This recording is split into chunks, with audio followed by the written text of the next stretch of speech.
Taïwan. Cette île située en mer de Chine, hôte des plus grandes entreprises de semi-conducteurs au monde, risque bien d'être dans les prochaines années au cœur d'une des plus grandes crises géopolitiques, militaires et économiques qu'on ait pu connaître depuis plusieurs décennies.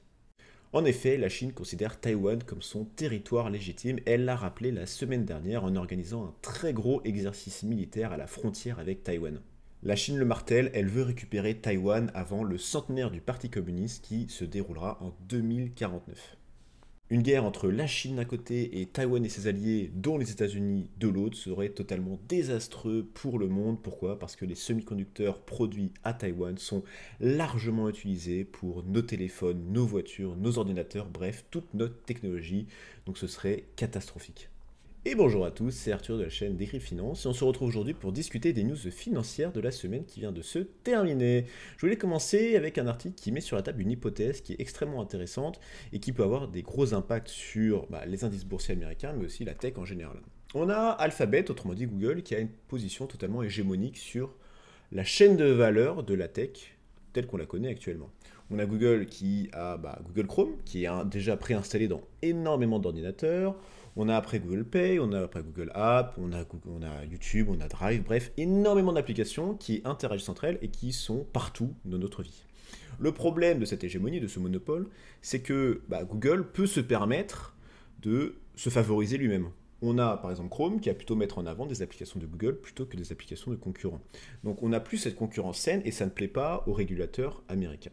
On a la justice américaine qui donc met sur la table l'hypothèse de, si elle n'arrive pas à trouver des solutions pour essayer de réduire ce monopole, de potentiellement démanteler Google, c'est-à-dire de prendre Google et la découper en plusieurs entreprises qui seront indépendantes. Alors c'est une hypothèse qui est très radicale, on a beaucoup de moyens de réduire l'influence de Google avant, mais c'est quand même assez intéressant qu'on en vienne jusque-là, ce serait une première aussi dans la tech. Alors, ce n'est pas une première en termes d'entreprise parce qu'il y a déjà eu des démantèlements, mais dans la tech US, ce serait une première d'avoir ça. Il y avait eu Microsoft à l'époque qui avait été tenté d'être démantelé parce que beaucoup trop gros, mais ça avait été abandonné sous leur bouche. Donc, c'est assez intéressant et si ça se démantèle, on aurait une énorme entreprise qui gère tout, scindée en plein de petites. Donc, il y aura des problèmes de management, des problèmes de chiffre d'affaires parce que bien évidemment chez Google, il y a de la R&D qui provient de tous les revenus de tout le monde, donc voir un peu comment ça pourrait se réorganiser. Bref, donc ce serait une décision extrêmement lourde, mais bien évidemment, avant ça, il y a plein d'autres idées, potentiellement faire des restrictions sur l'installation de Chrome sur les ordinateurs, plein de choses, bref.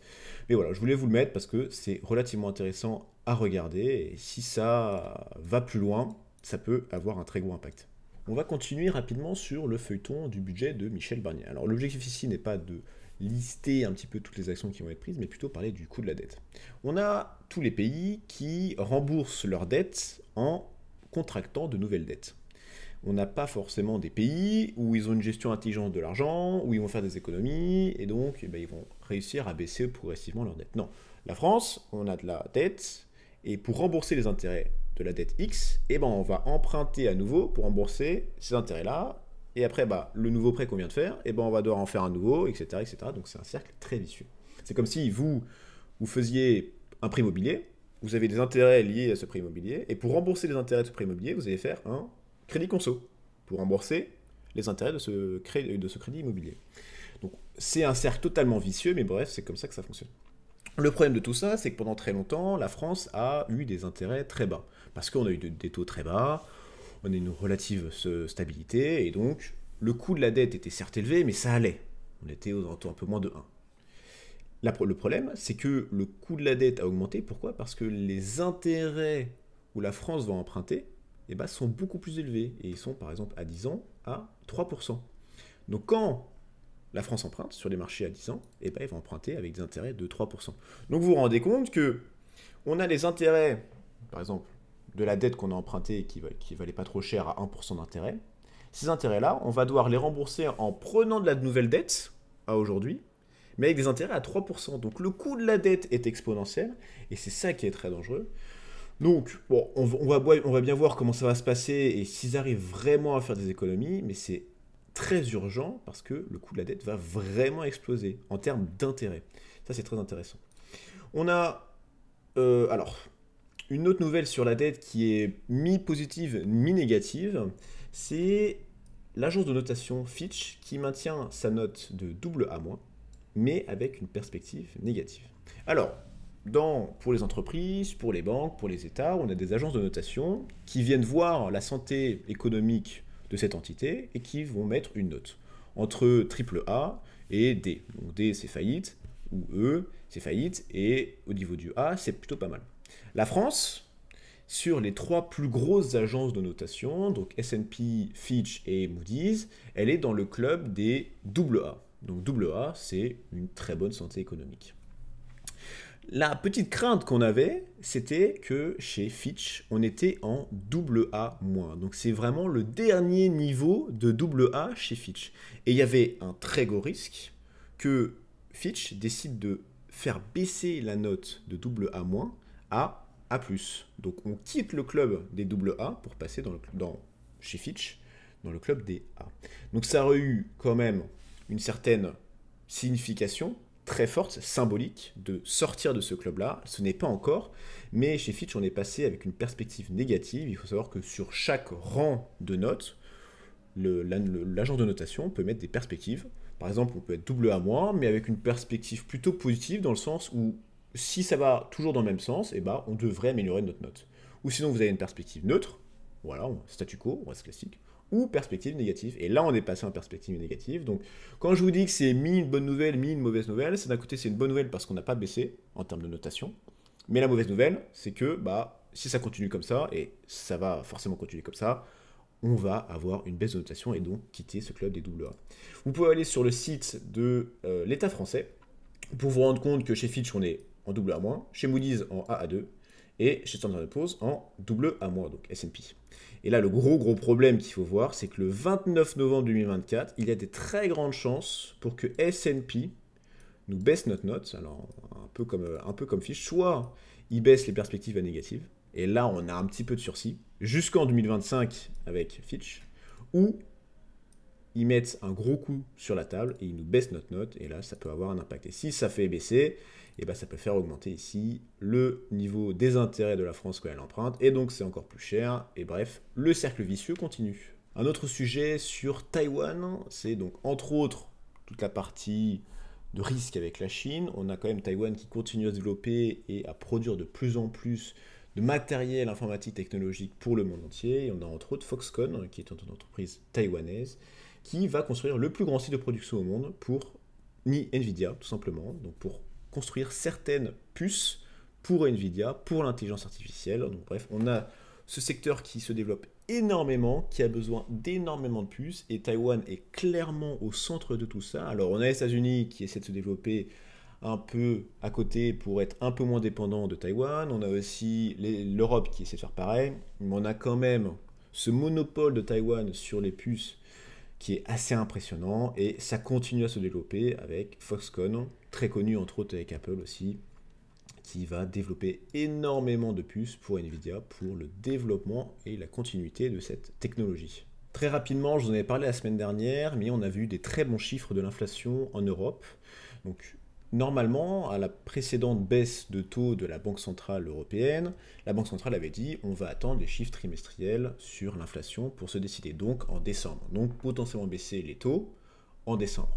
Entre-temps, on a eu des chiffres intermédiaires qui sont très très bons.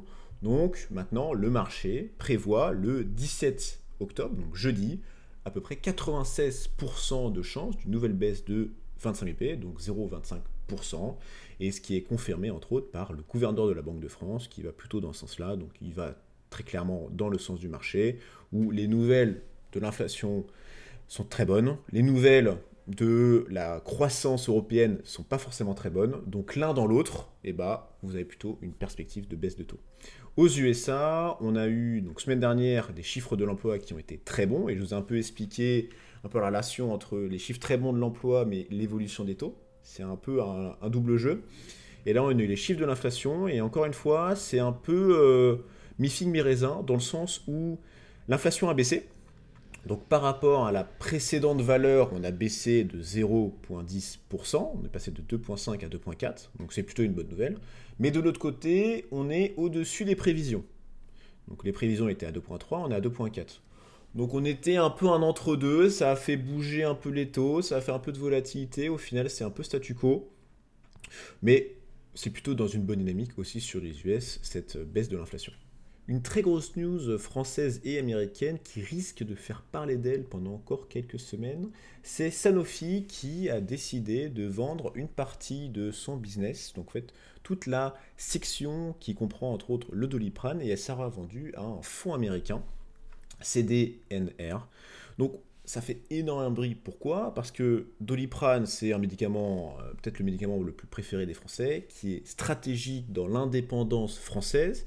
Et on a une société qui est française, même si on se rend compte que l'actionnariat de Sanofi n'est pas du tout majoritairement français, qui va se séparer de ce fleuron français pour le vendre à un Américain. Et donc la France perdrait le pouvoir sur la production de Doliprane et sur potentiellement l'emplacement des prochaines usines de production de Doliprane qui ne seront pas forcément sur le sol français. Pendant le Covid, le président Macron et ses anciens gouvernements avaient essayé de ramener la production des médicaments en France pour ne plus être dépendant, entre autres, par exemple, de la Chine. Et là, cette news-là va pas du tout dans le sens de tout ça, pas du tout dans le sens de l'histoire. Donc, on a le fonds américain qui, comme nous dit l'article, a raflé la mise contre un autre fonds qui, celui-ci, était français, du moins un autre acheteur qui était français. Donc, on perdrait dans notre giron le Doliprane. Et pourquoi on entendra sûrement parler? Parce qu'il y a beaucoup de voix politiques qui s'élèvent pour dire que l'État français doit bloquer le rachat de la section Doliprane par cet Américain. C'est tout à fait possible. En fait, dès qu'il y a une entreprise qui est considérée comme vitale pour la France, donc ça peut être par exemple pour le militaire, pour l'armement et pour la santé, avec ça, et l'État français peut décider tout bonnement de stopper le rachat et donc laisser soit Doliprane dans le giron de Sanofi ou potentiellement de le laisser vendre à quelqu'un d'autre qui est français ou du moins qui est friendly avec la France. Donc on a cette grosse news-là qui normalement devrait avoir encore plus de news la semaine prochaine et on en reparlera, j'en suis sûr, dans la prochaine vidéo. Une bonne nouvelle pour le luxe français, du moins on l'espère, c'est Gucci qui change son directeur général pour essayer de redonner une nouvelle dynamique à Gucci. Il faut savoir que Gucci, qui fait partie du groupe Kering qui possède Gucci, Balenciaga, Saint-Laurent, bref, c'est une des plus grosses boîtes de luxe dans le monde. Donc on a LVMH, on a Hermès, on a Kering, entre autres.